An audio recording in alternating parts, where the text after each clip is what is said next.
రీసెంట్గా ఓపీకి ఒక పేషెంట్ వచ్చారు. చెవు వెనక భాగంలో స్కాల్ప్ మీద ఒక చిన్న స్వెల్లింగ్ లాగా వచ్చింది అని. ఎగ్జామిన్ చేసి చూస్తే అది వాట్ అనేది హ్యూమన్ ప్యాపిల్లోమా వైరస్ వల్ల వచ్చే ఒక వైరల్ ఇన్ఫెక్షన్.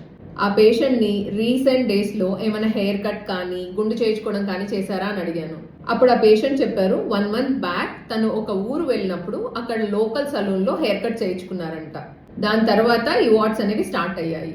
ఈ వాట్స్ రావడానికి మెయిన్ రీజన్, ఒకవేళ వాట్స్ ఉన్న వాళ్ళతో మీరు డైరెక్ట్గా కాంటాక్ట్ అయినా టచ్ చేసినా కూడా వస్తాయి, లేక ఇండైరెక్ట్గా కంటామినేటెడ్ ఆబ్జెక్ట్స్ ద్వారా like scissors, razor's, trimmers, towels వీటి ద్వారా కూడా స్ప్రెడ్ అవ్వచ్చు. దీనికి హై రిస్క్ గ్రూప్స్ ఎవరంటే children, pregnant women, young adults, and ఒకవేళ మీకు తలలో కట్స్ కానీ నిక్స్ కానీ ఉంటే వాటి వల్ల కూడా స్ప్రెడ్ అవ్వచ్చు. అన్నిటికంటే బెస్ట్ సొల్యూషన్ ఏంటంటే carry your own trimmer and scissors, లేదా సలూన్ వాళ్ళకి స్ట్రిక్ట్ ఇన్స్ట్రక్షన్స్ ఇవ్వండి.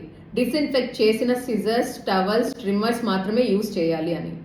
ఒకవేళ మీకు ఆల్రెడీ వాట్స్ ఫామ్ అయినా లేకపోతే సస్పీషియస్గా అనిపించినా సలూన్ వాళ్ళకి ఇన్స్ట్రక్షన్స్ ఇవ్వండి ఆ ఏరియా అవాయిడ్ చేయమని.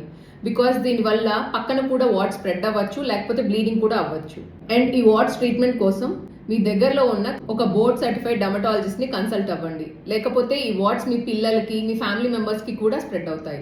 I'm doctor Keerthi Siddha, consultant dermatologist at Keerthi Siddha skin clinic.